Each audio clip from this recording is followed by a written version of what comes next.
देखो मोटरसाइकिल सुबह सुबह जब स्टार्ट की जाती है ना तो बड़े जोर से उसको गियर में डाला जाता है ना, ऐसे तुम अपने को गियर में डालो, 2-3 किलोमीटर दौड़ लगाओ, दंड बैठक मारो, पसीना पसीना हो गए, आप स्वस्थ रहोगे। अभी अध्यात्म को जानते ही नहीं ना, इसीलिए आप ऐसी बात बोल दिए। विज्ञान और अध्यात्म, विज्ञान है स्थूल शरीर का और अध्यात्म है सूक्ष्म और कारण शरीर से भी परे आत्म तत्व का। अगर मन ने ठान लिया कि अब ये करना है और आपने कह दिया ना, तो आपको जलाना शुरू करेगा और उस जलन को जो सह गया, यम ही न व्यत्यंते पुरुषम पुरुषर्षव सम दुखा सुखाधीरम स्वमृतत्वाय कल्पते, उस जलन को जो सह गया सो भगवान को प्राप्त करने की सामर्थ्य रख लेता है। 15 दिन तक ब्रह्मचर्य कर लिया, 1 महीने तक ब्रह्मचर्य कर लिया। अब ऐसी स्थितियों में साधक लापरवाह हो जाता है कि अरे मैं तो ब्रह्मचर्य कर ही लेता हूँ, अब तो मुझे काम के विकार सताते नहीं हैं। लेकिन उसे नहीं पता है कि विकार समाप्त नहीं हो गए हैं, विकार प्रसुप्त अवस्था में है। आपको लापरवाह नहीं होना है। भले ही आपने 5 महीने का ब्रह्मचर्य कर लिया हो, लेकिन फिर भी उतना ही सचेत बने रहना है जितना सचेत आप ब्रह्मचर्य के पहले संकल्प के समय में थे। किलो मठा, 4 रोटी और उसमें हरी धनिया का नमक मिला खाओ, दंड बैठक मारे तो समझ में आवे नहीं। थोड़ा गरीब रहो लेकिन सुख पूर्वक रहो। इतने धनी बनने की कोशिश मत करो कि आगे तुम्हें रोना पड़े, पछताना पड़े। मुझे तो बार बार काम के वेग सताते हैं, मैंने तो गलत आहार ले लिया, मैं तो अब इतना दुर्बल हो गया हूँ, मेरा शरीर ठीक होना मुश्किल है। तो आपको समझना है कि चाहे जो भी स्थिति हो, अगर मैं आज से ठीक चलता हूँ तो मैं पुनः अपने आप को सक्षम बना सकता हूँ, और यही सच भी है। बहुत कठिन है मन की जलन को सहना। बाहर के थप्पड़ सह जाना सही, लेकिन मन के थप्पड़ सहना बहुत कठिन, सबको गिरा देता है। इसका बहुत विचित्र बल होता है और इससे बचने का केवल एक उपाय है, नाम जब न छूटे और ये स्वीकार मत करो कि मुझे चाहिए।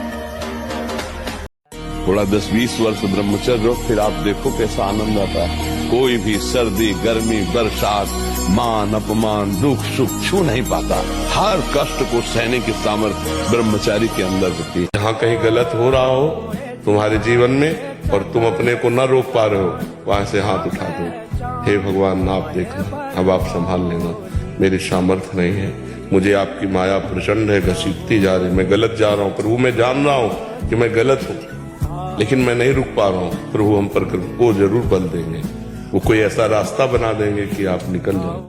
वही परब्रह्म परमात्म तत्व ही अनंत शरीरों में खेल रहा है, दूसरा कोई नहीं है। कहीं कोई गांठ नहीं, कहीं कोई बंधन नहीं, कहीं कोई अप्राप्ति नहीं, प्राप्त है, केवल समझना है प्राप्त। वो समझ गुरुदेव देते हैं। अभी अंधकार में इसलिए वो वस्तु विराजमान है फिर भी नहीं देख पा रहे। अज्ञान्ति मिरांधस्य ज्ञानांजन शलाकया चक्षुरुन्मीलितमेन तस्मै श्री गुरुवे नमः। गुरु को देखो, गुरु के वचनों को सुनो, उनके दिखाए मार्ग पर चलो। अगर कोई बाल बाका कर दे तो सभा में खड़े होकर बता देना। ब्रह्मचर्य का नाश करते रहते हैं ना, उनकी मेधा शक्ति क्षीण हो जाती है, उनकी स्मृति शक्ति क्षीण हो जाती है, स्वभाव में चिड़चिड़ापन आ जाता है, दिमाग में ज्यादा मतलब बल लगाने की सामर्थ्य नहीं रह जाती। 12 वर्ष का बच्चा है, अब उसने गंदे आचरण शुरू कर दिए, वीर्य नाश करना शुरू कर दिया। अब वो जब 22 वर्ष का होगा उसकी हालत खराब है। 25 वर्ष तक ब्रह्मचर्य रहा, फिर वो गृहस्थी में गया, कुछ उसका गृहस्थी नहीं बिगाड़ पाएगी, क्योंकि परिपक्व हो गया ना, उसका जो सप्तम धातु परिपक्व हो चुकी, तो उत्तम संतान होगी और वो धैर्यवान होगा, उसका माइंड जो है काम करेगा कि हमें संयम से रहना है। अपने लोगों ने बहुत बड़ी गलती कर दी, इसलिए सावधान। ब्रह्मचर्य रोकने के लिए आवश्यक मुख्य बात है कि हमारा चिंतन बदले। तो नाम जब थोड़ा करें, कोई नाम जो आपको प्रिय लगे, राम कृष्ण हरि राधा जो भी आपको प्रिय लगे, 10 मिनट 20 मिनट अभ्यास करो नाम जप का। जैसे हम भगवान की शरण में और भटक कर माया में चले गए, भोगों में लग गए, फिर याद आई कि हम तो भगवान की शरण में, फिर भगवान की तरफ मुड़े तो विमुख भये निमिषौ न अकृपा। जब देखा तो वैसे ही दुलार करते मिले। शरीर में सहने की सामर्थ्य ब्रह्मचर्य से आती, गर्मी सर्दी बरसात मान अपमान निंदा स्तुति, ये ब्रह्मचर्य से सहने से। ब्रह्मचारी को सबसे पहले अपनी रसना पर नियंत्रण रखना आवश्यक है। जबान पर, जबान बिगड़ी सब बिगड़ा। गंदे आचरण वाले, जिनको पवित्रता का ज्ञान नहीं, जिनको केवल अर्थ पिशाच हैं, नाना प्रकार की अपवित्रताएं करके तुम्हें भोजन परोसते हो, गरम गरम तुम्हारे सामने आया, तुम अमृत समझ के खा रहे हो, तुम्हारी बुद्धि नहीं खराब हो जाएगी? आज हर किसी को देख लो आप, हर कोई सनातनी, हर कोई झंडा उठा रहा है, हर कोई गोभक्त, लेकिन क्या उसकी जिंदगी में ये मायने है कि मैं अंडा नहीं खाऊंगा, मांस नहीं खाऊंगा, पाउडर डिब्बा नहीं खाऊंगा, बीड़ी सिगरेट नहीं पीऊंगा, ब्रह्मचर्य का पालन करूंगा, चरित्र का पालन करूंगा, बच्चों को मजबूत बनाऊंगा, तब जाकर आप सनातन धर्म का झंडा उठा सकते हो, तब जाकर आप सच्चे सनातनी कहलाओगे। नवीन अवस्था है, बलिष्ठ शरीर है, एकांत स्थान है हरिदास जी, और आ रही जो हो गया उसको लात मारो, बुरा सपना मान करके छोड़ दो। अब आज से अपना नया जीवन चलाओ। जो वर्तमान को संभालता है उसका भविष्य उज्जवल होता है। सच्ची मानो, जो दूसरों का ज्यादा उपकार करता है ना, तो संसार में लोग उसे पागल समझते, दिमाग नहीं है ऐसा समझते हैं। देखो ना कैसे झटका और कुछ नहीं, ऐसे लोग। जो ब्रह्मचर्य पालन करता है, रोग से लड़ने की सामर्थ्य आती है, शोक स्पर्श नहीं कर सकता, मोह पर विचार करने की सामर्थ्य आती, प्रमाद स्थिति नहीं रहती, अकर्मण्यता नहीं रहती, अकाल मृत्यु नहीं होती। ब्रह्मचारी कभी विचारों से दरिद्र नहीं होता है, चिंता नहीं होती, उसके हिंसात्मक वृत्ति नहीं होती, द्वेष नहीं होता, ईर्ष्या नहीं होती, अशांति नहीं होती। ब्रह्मचर्य समस्त दोषों का नाश कर देता है। आज विजयी वही होता है जो रात दिन अपने को कूड़ा कर दे, मेहनत करके अपने को कूड़ा कर दे, वही हीरा बन के चमक जाता है। और जो आलस से प्रमाद है ना, मनुष्य जीवन इसके लिए बहुत कीमती श्वास है। हर श्वास नाम जप करो, शरीर में जितना बल है दूसरों की सेवा में लगा दो, भगवान मिल गए। देखो दो चीजें आदमी को परास्त कर देती है, एक भय और एक निगेटिव विचार। इन दोनों को नहीं फटकने देना चाहिए अपने हृदय में। किसी का भय नहीं होना चाहिए।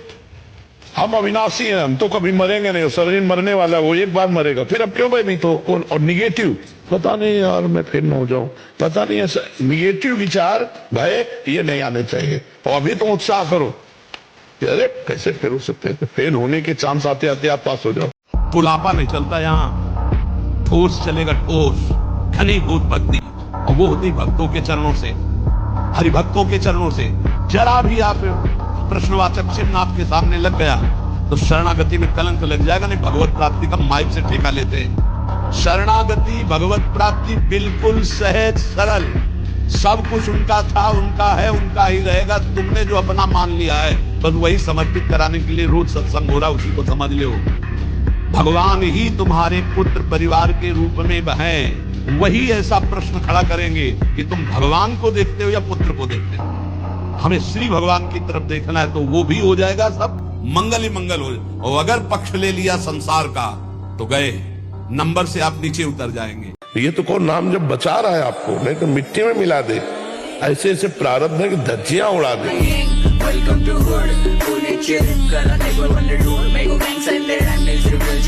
एक बात समझ लीजिए, यदि आप विषयी पुरुषों का दर्शन करेंगे तो विषय संयोग की लालसा होगी। जहाँ माताएं बहनें हो, हम उस साधक को बहुत हेय समझते हैं जो साधना में इस बात की छूट करता है, स्त्रियों से बात करता है, स्त्रियों की तरफ देखता है। किसी की ताकत है तुम्हारी तरफ अंगुली कोई उठा सके? अगर तुम गलत नहीं होगे तो तुम्हारी तरफ अंगुली उठाने की किसी के सामर्थ्य नहीं है।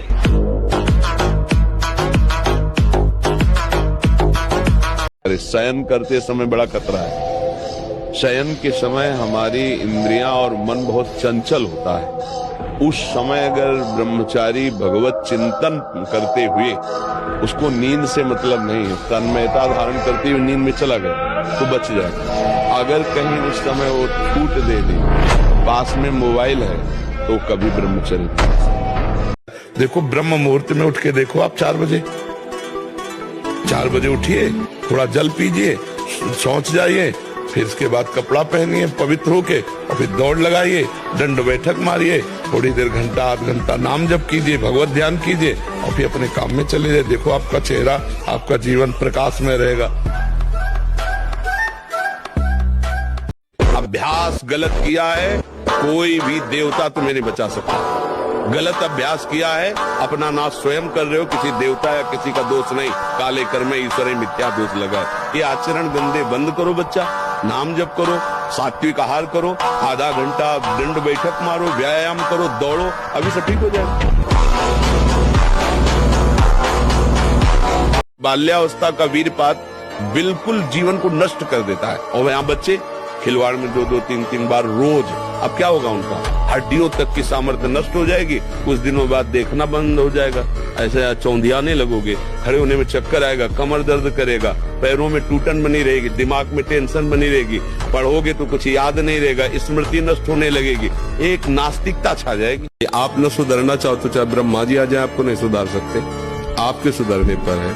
आपने खुद अपना नाश कर लिया। अभ्यास एक ऐसी चीज होती है कि बहुत अच्छी भी होती है, बहुत बुरी भी होती है। अब जैसे जिनको ऐसा अभ्यास हो गया, वो कसम खा ले तो भी नहीं रुक सकते, क्योंकि उनके हाथ वहीं पहुंच जाएंगे, वैसी चेष्टा करेंगे, फिर बाद में उनको रोना आएगा, फिर वो कसम खाएंगे, फिर वो हार जाएंगे, पर उनके जबरदस्ती वो क्रिया करा लेगा। अभ्यास एक बहुत बड़ी चीज होती है।